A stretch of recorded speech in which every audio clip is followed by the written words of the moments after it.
Ng'ang'a. Leo nikija na mada nguvu na ya kuwa Bwana. Basi wacha tuingie katika hali ya kuchambua hoja hii muhimu. Mtu ambaye anajua mfano wa baba wetu Yawe. Na tuombe.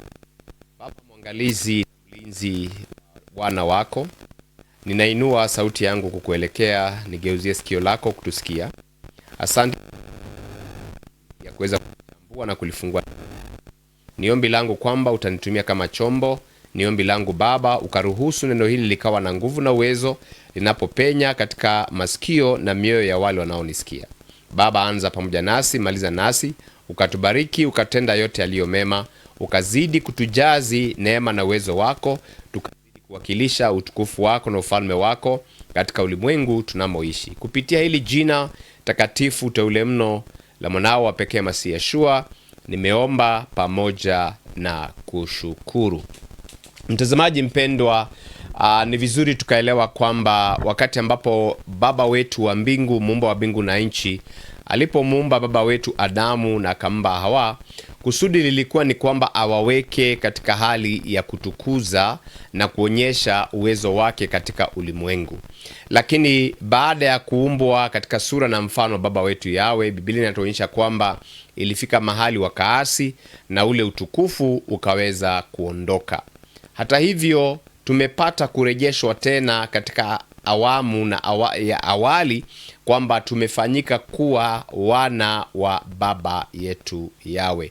Ukweli huu huenda ikawa kwamba tunauzungumzia, lakini si wengi wanaojiweka katika hali ya kuwa wana na kukaa kama wana.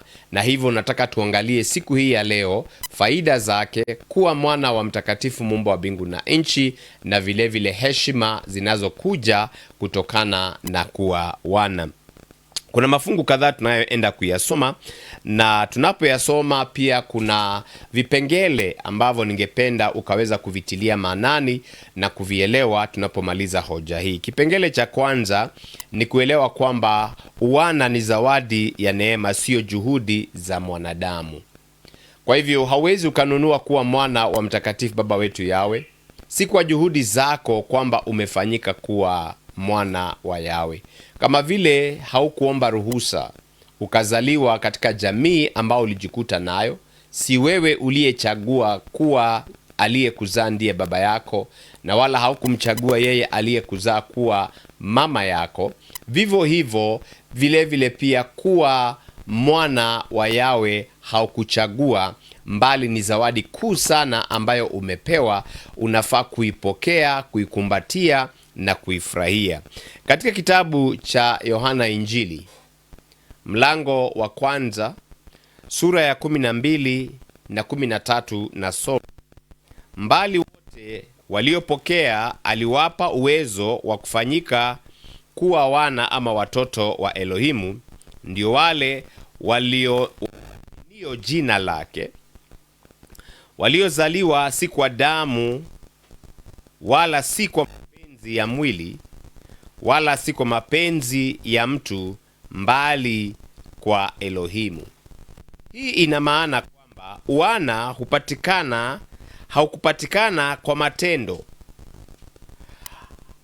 hutolewi kwa imani, huzaliwa kwa roho, sio kwa mwili. Kwa hivyo unapoamini jina la yeye Mwokozi aliyekuja ulimwenguni akafa, na ukaamini kwamba kuzaliwa kwake kulikuwa katika sio njia ya uwezo wa mbegu ya mwanamke, mbali ni kwa uwezo wa Roho Mtakatifu, kiasi kwamba bikira alikuwa hajaingiliwa na mwanamume aliweza kuzaa. Ikiwa jambo hilo utalikubali, uliamini, na basi ukaamini huyo aliyefanyika kuwa mzaliwa wa kwanza, mwana wa pekee aliyezaliwa katika njia hiyo katika ulimwengu, basi tayari umeweza kupata zawadi ya kufanyika kuwa mwana. Hujaribu kuwa mwana, unazaliwa kuwa mwana kupitia Yeshua. Kwa hivyo pinde unapomwamini Yeshua, basi kuna kitu kinachotendeka katika ulimwengu wa kiroho, na wewe kuanzia wakati huo huo ukafanyika kuwa mwana wa Yawe. Tumefanyika kuwa wana wa Yawe, tunafaa kufurahia na kuchukua heshima hiyo, na mara kwa mara unajivunia zaidi kuwa mwana wa Yawe kuliko kujivunia kuwa mtoto aliyezaliwa na mwili kupitia baba yako na mama yako. Ni kipawa, ni zawadi ambayo tumepewa, na hilo ndilo pengele la kwanza ambalo lafaa kuliangalia na kulishika kwa makini, na yule ambaye hajapata kuamini jambo hili akaliamini, maana ni zawadi kuu sana ambayo mtu ambaye hajaokoka inampita. Kipengele cha pili, wana huzaliwa na Roho wa Yawe.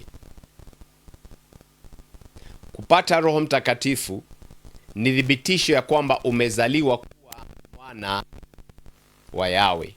Kama ilivyosemekana, kuzaliwa kwa mwili ni jitihada za baba na mama, lakini hapa unazaliwa kwa uwezo wa Roho. Utakapoelewa jinsi umezaliwa na uwezo wa Roho, ndipo utaanza kufurahia heshima inayotokana na kuzaliwa kwa Roho. Nasoma kitabu cha Warumi 8 mstari wake wa 14, yasema, kwa kuwa wote wanaoongozwa na Roho wa Elohimu, hao ndio wana wa Elohimu. Wanaoongozwa na Roho wa Mungu, hao ndio wana wa Mungu. Na hapa vile vile pia huwa tunajaribu kuepuka neno hili Mungu, kwa sababu miungu ni wengi. Na vile vile hata tunaposoma Elohimu, Elohimu pia ni Kiebrania kusema miungu, na hasa hiyo inajumuisha uwezo wa uungu. Lakini unapozaliwa kuwa mwana wa Yawe, Yawe ni mmoja, na yeye ndiye aliyemzaa Yeshua kupitia uwezo wa Roho Mtakatifu. Malaika katangaza akasema, uwezo wa Roho Mtakatifu utakujilia. Kama vile mbegu ya mwanaume inaweza ikamjilia mwanamke na akatunga mimba, uwezo wa Roho Mtakatifu kamjilia Yeshua, naye akafanyika kuwa mwana. Na basi wewe na mimi vile vile, pinde unapotubu, unapobatizwa na kujazwa uwezo wa Roho Mtakatifu, umefanyika kuwa mwana wa Yawe. Mwana wa kweli aliyezaliwa na Roho hutembea katika utii wa neno.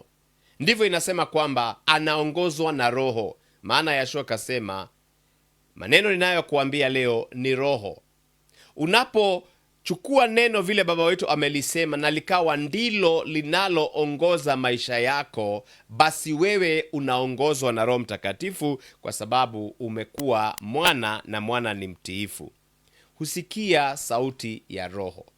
Atakapokuambia nenda, ukaenda. Atakapokuambia usiende, hauendi. Ni kwa sababu kile kinachokuzungumzia ni Roho anayezungumza ndani ya roho yako kama mwanadamu, na uonyesha tabia za baba. Tumeumbwa na sura na mfano wa baba wetu Yawe, na sura si ya kuonekana. Biblia yasema kwamba Yawe ni roho. Kwa hivyo roho yule asiyeonekana ataonekana kwa matendo yako, mtawajua kwa matendo wanayoyazaa. Baba anasema vile vile pia Yawe ni mtakatifu. Iweni watakatifu kama baba yenu. Na kwa hivyo yule ambaye aliyejazwa na Roho huonyesha tabia za baba yake. Uwezo wa baba yake unaonekana ndani yake. Tabia na asili ya baba Yawe zinaonekana ndani yetu. Wana si nafasi tu, ni mabadiliko ya kila siku. Ndipo tukasema kuzaliwa ni kupitia Roho Mtakatifu, kuzaliwa ni kupitia kuokoka, na tunasema kwamba kuokoka is a process. Kwa hivyo kila siku una tabia za kutii. Unavozidi kulichambua neno, unavozidi kulielewa, ndivyo unavozidi kutii. Tabia zako zikawa zinaashiria uwezo wa baba wetu aliyekuzaa. Kwa hivyo shikilia kwamba asiye na Roho wa Yawe, huyo sio wake. Na kwa hivyo unapoongozwa na Roho, wewe umefanyika mwana wa mtakatifu aliye juu. Kipengele na hoja ya tatu katika mada heshima na uwezo wa kufanyika mwana ni hii: wana wana ukaribu na Yawe. Uhusiano wa mtu na baba yake ni wa hali ya juu. Japokuwa kuna wengine ambao hawajapata nafasi ya kufurahia uwezo wa baba yao ama kufurahia baba kwa sababu ya mambo mawili matatu, na hapa ndipo mara nasimama hapa kusema ni vizuri kukumbatia mfumo ambao baba wetu aliutengeneza, kwamba baba na mama wakawa pamoja, wakaweza kuwalea watoto kwa pamoja. Hali ya baba kukosekana katika maisha ya wana imechangia mambo mengi, na hapo sipo nilipo siku hii ya leo. Nataka niseme kwamba ni vizuri ukaweza kumkaribia baba yako. Hata hivyo, ikiwa wewe haukupata nafasi ya kumkaribia baba yako, ikiwa wewe unayenisikiliza huenda ikawa hata umjui baba yako aliyekuzaa, usijali. Neno lasema mkaribie baba wa mbinguni. Maana ukishamkaribia baba wa mbinguni ukamuelewa, ni zaidi ya baba yako, maana yeye ni baba juu ya baba wote. Utawezaje kumkaribia? Wagalatia 4 mstari wa 6 yasema, kwa kuwa nyinyi mmekuwa wana, Elohimu alimtuma roho wa mwanawe mioyoni mwenu, aliaye Aba, yani baba. Ni raha kumuita baba, kumjua baba na kumwambia dadi. Lakini kama haujapata nafasi ya kupata mtu wa kuita dadi, basi umepewa nafasi kila mara unapoingia katika sala na dua, unaweza ukasema Aba. Aba ni neno la Kiebrania la kusema baba. Yaani ndani yako kuna roho inayolia baba. Usimuone tu kana kwamba ni Mungu wa kuabudiwa, lakini amekuzaa, ako tayari kusikia hisia zako, kukuelewa na hata na kukujua. Kwa hivyo ikiwa umepewa sauti ya kumuita baba, inaonyesha uhusiano wa karibu, sio dini ya mbali. Kwa hivyo hayuko mbali, kama alivyosema kwamba kama kuna Mungu aliyekaribia watu wake ni huyu mtakatifu baba Yawe. Na kwa hivyo kuwa na nafasi ya kuwa, si kwamba unafanya jitihada kuweza kumkaribia, kwamba unafanya jitihada vile unavyokuwa mtakatifu ndivyo watu unavyojaribu kumkaribia, tayari kwa sababu umefanyika kuwa mwana na mawazo yako yamekumbatia jambo hili, umeanza kupata heshima ya kumkaribia kwa wakati wote ule na kumuita baba. Vile pia kuna uhuru wa kumkaribia wakati wowote ule unapopiga magoti yako, wakati wowote ule unapoinua sauti yako kwa imani, ukijua kwamba hayuko mbali na wewe. Wakati wowote unapomjua ni baba yako, utamtafuta maadamu apatikanapo, na pinde unapobisha mlangoni mwake, yeye yu tayari kukukaribia, maana amekupea uhuru wa kuja kwake wakati wowote. Hauhitaji barua ya kumkaribia, maana tayari umefanyika kuwa ni mtoto na una uhuru wa kuweza kukaribia. Utamkaribia Yawe kwa ujasiri. Waibrania yasema tumkaribie kwa ujasiri. Ujasiri wa kujua kwamba ni baba yako. Wewe si mfanyakazi tena, ni zaidi ya kuwa rafiki. Ndiyo, ni rafiki yako, lakini yeye amefanyika kuwa baba yako. Moyo wa kuamini, si kwa kuogopa. Kila mara unapojua kwamba kuna heshima ya kwamba wewe ni mtoto wa baba wetu Yawe, mkaribie naye ataweza kukusikia. Wewe sio mtumwa unayetafuta kama bwana wako. Wewe ni mwana anayejua upendo wa baba. Upendo wa baba. Nilimejaliwa kuwalea watoto 4 ambao mimi nimejizalia ama nikawa baba yao, kuzaa na kulea, na kwa hakika tumekuwa na uhusiano wa karibu. Ninaona vile wanavyonikaribia, tunavyozungumza, vile tumekuwa tukicheza michezo wakiwa watoto, nikaingia katika zamu yao. Wameniomba kitu, nikawa na wepesi wa kufanya bidii ili nikaweza kuwapatia kile ningeweza kuwapatia. Huyu baba wetu ni wa karibu, baba mwenye uwezo. Utakapojua kwamba umezaliwa, mkaribie kila wakati, kwa sababu kuna raha yake na kuna heshima yake. Tuanze kuingia katika hali ya heshima ya kuweza kumjua baba wetu Yawe. Kipengele cha 4, wana ni warithi wa ufalme. Kawaida mtu anapozaliwa katika nyumba na akazaliwa na baba, ana haki ya kurithi. Baba anaishi katika utakatifu, anaishi katika umilele. Wakati ambapo uliokoka, wakati ambapo ulimkubali Yeshua na ukazaliwa kwa kujazwa na Roho Mtakatifu, tayari umepata cheti na haki ya kuweza kupokea uzima wa milele na kurithi utawala usiokuwa na mwisho. Tusome nawe katika kitabu cha Warumi 8 mstari wa 17 ambayo yanasema, na kama tu watoto basi tu warithi. Tia laini chini ya neno tu warithi. Warithi wa Elohim, warithi pamoja na Masihi. Chochote ambacho ni cha baba kimekuwa ni changu. Na ndiposa tunaambiwa tusijisumbue kwa neno lolote, lakini kwa kusali na kuomba tumjulishe haja zetu, naye atatupatia. Hata kama tunatazamia urithi wa uzima wa milele katika siku zijazo, Masihi katuambia kwamba tuna haki ya kurithi mara 100 vitu ambavyo vimo hapa duniani. Kabla sijafika katika umilele, neno lasema kwamba utakapotii utakula mema ya nchi. Kwa hivyo nina haki ya kurithi mambo ambayo yako hapa duniani, mambo ambayo nimepewa kama mwana wa Yawe, nimearithi kwa haki. Yeshua akasema kwamba occupy until I come. Yaani tamalaki, ulimwengu uliumbwa kwa ajili yetu. Mbingu ni za baba kwa sababu ameziumba, dunia hii ametupatia.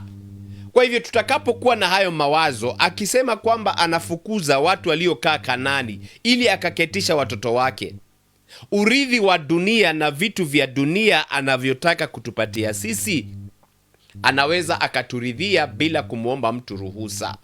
Lakini je, umefanyika kuwa mwana? Una mawazo kwamba utayari kupokea kile baba yako ana uwezo na ako tayari kukupatia. Lakini kama bado utabakia kuwa wewe ni mtoto, badala ufanyike kuwa mwana, utakuwa kwamba haujahitimu kuendelea kurithi kile anataka kukuridhia.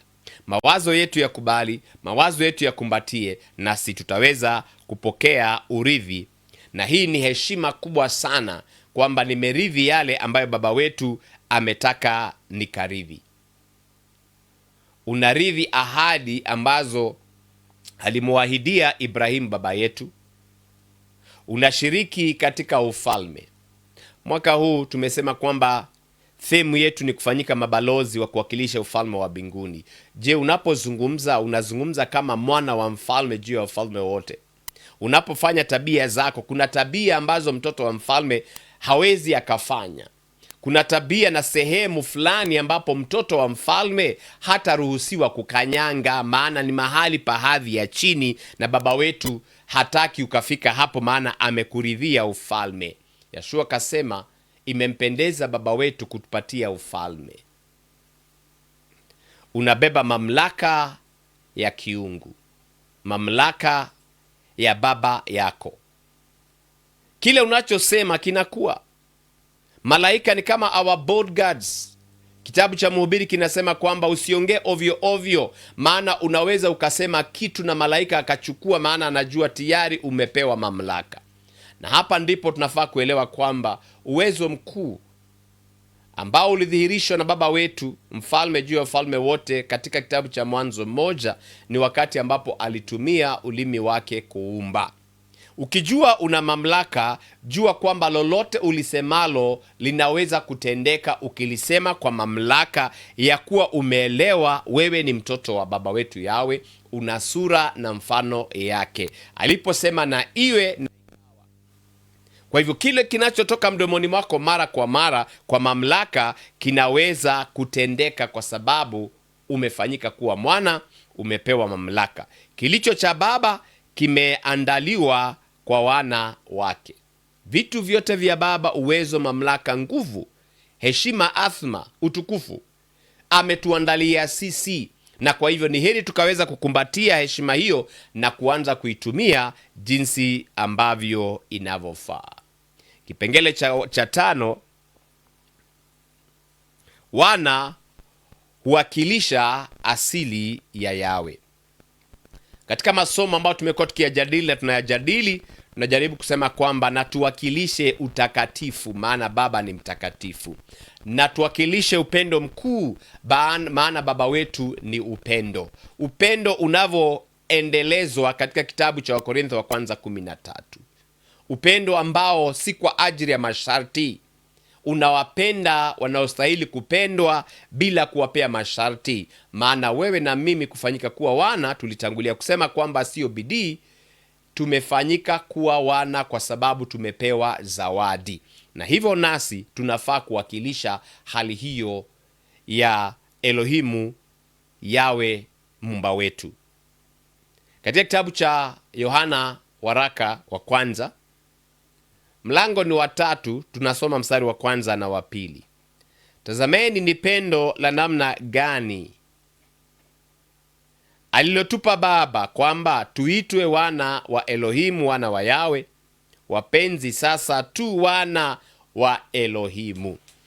Nafurahia wakati ambapo jambo hili lilikataliwa katikati hata ya Wayahudi wengine wengi. Katika kitabu cha Yohana Injili 10 ukianzia 32 kuendelea, wakati ambapo wanasema kwamba hatukupigi kwa mawe ewe Yashua kwa sababu ya matendo makuu ya ajabu uliyoyatenda kwa mamlaka ya uwezo ulionao, lakini tunakupiga kwa mawe maana unakufuru. Wewe ambaye ni mwanadamu unajifanya kwamba wewe ni Mungu. Soma vizuri kitabu hicho. Akasema, mbona mnaona jambo hili ni ligumu, na imeandikwa katika Torati, katika kwamba nyinyi mumefanyika kuwa miungu, yani tuna uwezo. Hebu fikiria wakati ambapo Musa alikuwa anajitia shaka akisema kwamba yeye ni kigugumizi, ile hali amepewa mamlaka haya yanayoweza kutetemesha ufalme wa Firauni. Alipositasita, hata Yawe akamwambia, nitakufanya kuwa we ni Mungu na ndugu yako Haruni ndiye atakayekuwa nabii. Kwa hivyo kile Mungu anachosema nabii anakichukua na kisema kinatendeka.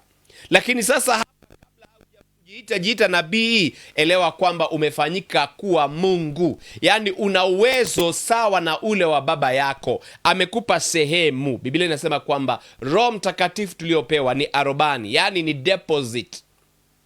Na ukitumia kile alichokupatia vizuri, anakuongezea. Nataka kusema kwamba hapa tunaambiwa kwamba tuwakilishe asili ya Elohimu. Watu wasiogopa kifo wakitetea imani yao, maana kifo hakina uwezo juu yao. Wataangamizwa mwili, lakini roho yao ya kufanyika kuwa Elohimu haiwezi ikaangamizwa. Narudia hoja hiyo.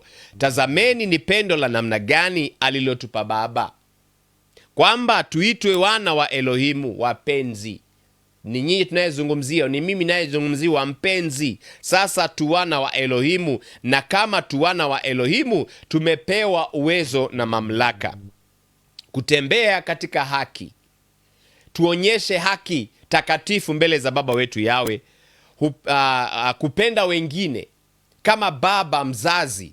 Wacha mtoto wako aone upendo wa wewe kama baba, akaweza kujua Baba wa mbinguni asiyemuona anafanana na wewe.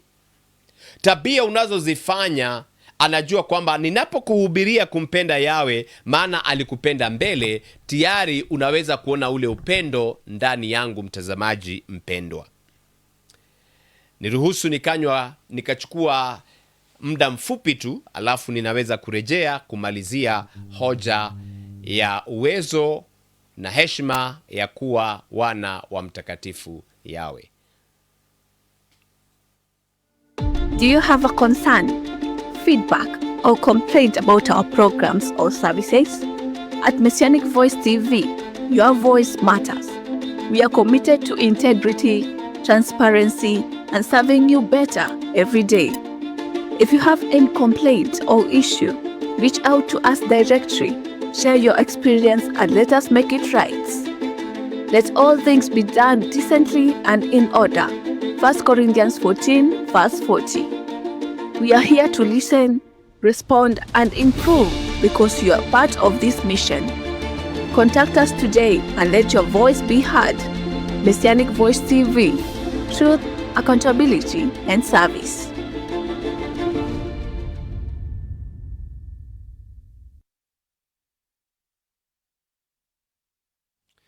Karibu mtazamaji mpendwa, ninapomalizia hoja hiyo ya kwamba wana huakilisha asili ya mtakatifu Yawe, na kwa hivyo tunafaa kuishi katika kweli, na vile vile pia dunia inapaswa kuona Yawe kupitia maisha ya wana wake. Unafaa udhihirishe sura, mfano, tabia za baba wetu Yawe. Tunapoingia katika kujadili mada hii, nataka uelewe katika kipengele cha 6, wana una wajibu. Kufanyika tu mwana si mwana. Haimpendezi baba kuona kwamba amefanya kazi, amepata mali, lakini mwanawe anakuwa ni wa kuiharibu mali aliyopewa. Na kwa hivyo unapofanyika kuwa wana una wajibu.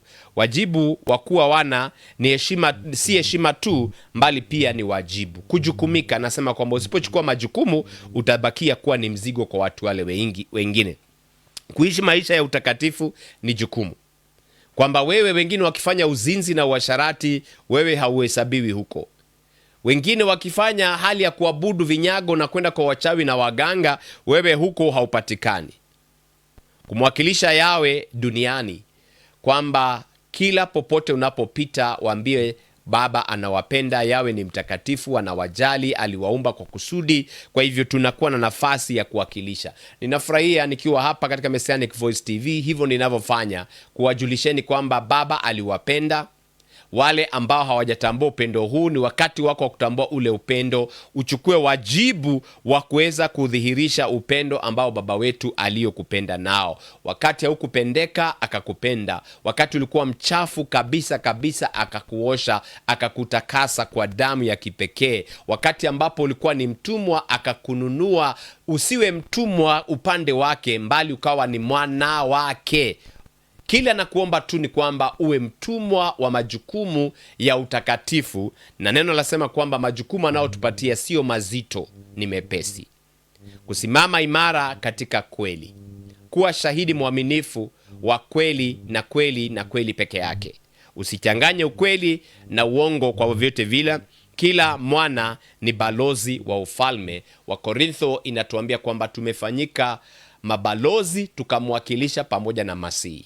Masihi alivyokuja hapa aliwakilisha kwamba yeye hakupatikana na ila wala dhambi ndani yake, na kwa sababu alidhihirisha kwamba mwana ana uwezo wa kukaa bila dhambi, jukumu kubwa ambalo si rahisi ni wewe kukubali jukumu la kuwa mwana na uamue kwamba utaishi bila tabia mbovu, utaishi bila kuvunda kwa tabia ambazo haziashirii utakatifu wa baba wetu Yawe. Ni jukumu ambalo si ndogo, lakini furahia heshima ya kwamba umeitwa balozi. Na ukiwa balozi, unakula katika ufalme, unakunywa katika ufalme. Maneno unayoyasema ni yale tu ambayo umeyasikia kutoka kwa baba yako. Yeshua akasema, niliyoyasikia ndiyo niliyoyasema, nilivyomwona baba anafanya ndivyo na mimi ninavyofanya. Jiulize na mimi nijiulize kila mara, tabia hii niliyo nayo kwa dakika hii, je, inamwakilisha baba ama inaharibu sifa za baba wetu Yawe? Ombi langu ni kwamba nitazidi kufanya jina la baba wetu Yawe likazidi kupendeka. Hoja ya kuhitimisha ni nguvu ya wana. Kama wana wa Yawe, una mamlaka juu ya dhambi. Yes, dhambi isikutawale, ni wewe utakayeitawala. Majaribu yanapokuja unasema ndio najaribiwa, lakini mimi siingi kwenye boksi hii ya kufanya dhambi, maana dhambi zimekuwa chini ya kanyagio zako, zimekuwa chini ya nyayo zako. Nguvu katika maombi. Mtu ambaye ni mwana ana majukumu ya kuomba, akasema baba nashukuru umenisikia, na kila analoomba baba anamjibu kwa haki na kwa uzuri. Ushindi kupitia Yeshua. Sisi ni washindi dhidi ya ngome zote za shetani. Mamlaka yote yanayojitukuza kinyume na neno tunayashusha na kuyatiisha. Kama vile Mordekai alivyokuwa anavamiwa auawe, badala ya kuuawa aliinuka na kuua adui zake. Na hata nasi kupitia Yeshua tunamshinda shetani, na mapepo yote hayataonekana katika ngome ambazo tumepewa kutawala kama wana. Ufikiaji wa heshima ya kiteule ama ya kiungu. Neno hili Mungu wakati mwingi nasema tunakuwa na ugumu wa kulitamka, lakini ni ule utaua wako unaofikisha kwa heshima. Ule uzuri unaupokeza kwa watu wale wengine kwa heshima. Wewe si dhaifu, ndivyo ninavyojaribu kukuambia. Unabeba uzima wa Yawe ndani yako. Tunapomaliza, tembea katika utambulisho wako. Jitambue kama mwana, furahia kuwa kama mwana. Ukakutana na wengine wakasema kwamba wewe si mwana, unasema wewe ni mwana wa Yawe, maana Yawe vile vile alizaa akamzaa Yeshua, vile vile amenizaa katika roho. Tembea katika that identity, utambulisho huo. Wengi wanaishi kama watumwa ili hali wameitwa kuwa wana. Hapo tunaweza angalia kitabu cha Wagalatia kwamba watumwa wanatembea na farasi na wana wanatembea kwa miguu. Haifai kuwa hivyo. Shida inaingia wakati ambapo wengi hawajakumbatia ukweli huu, wakatembea katika ule utambulisho. Mabadiliko makubwa hutokea unapokuwa unapojua wewe ni nani ndani ya Yawe.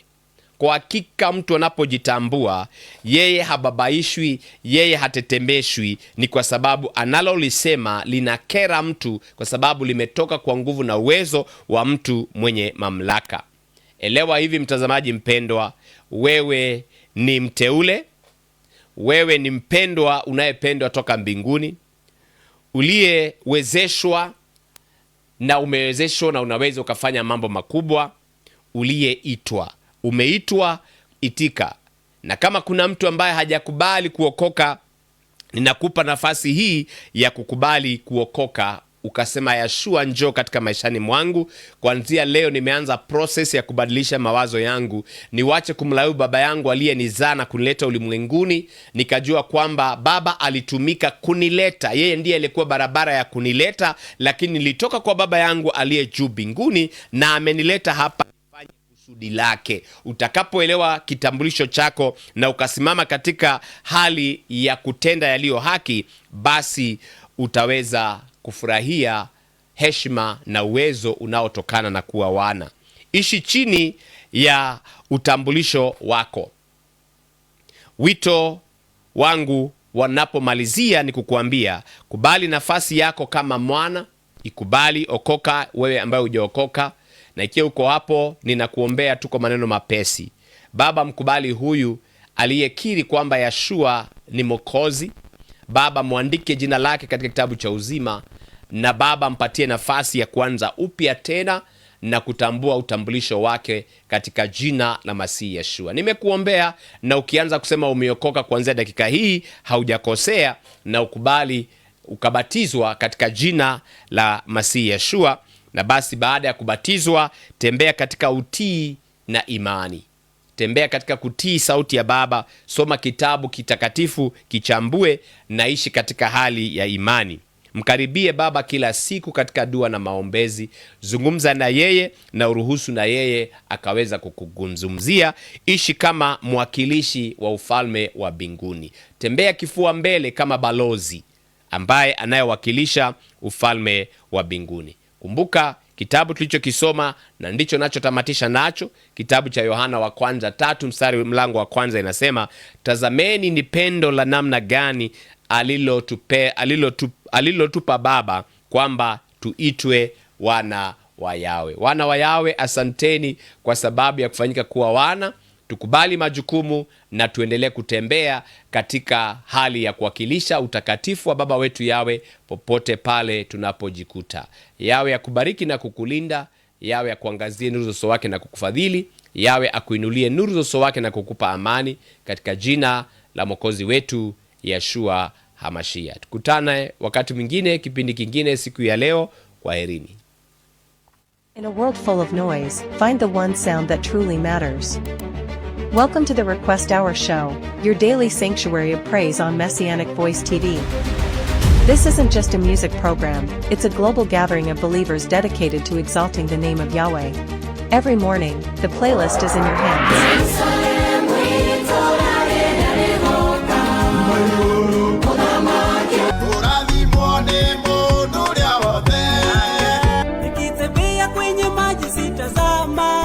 Nikitembea motoni sitaungua.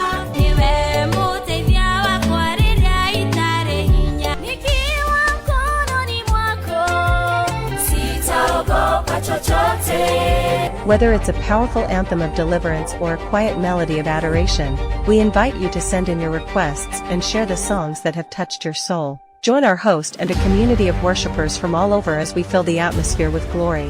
Every Monday through Friday, 4 p.m. to 5 p.m., live on Facebook page Messianic Voice TV. Hit that follow button and turn on notifications so you never miss a moment of worship.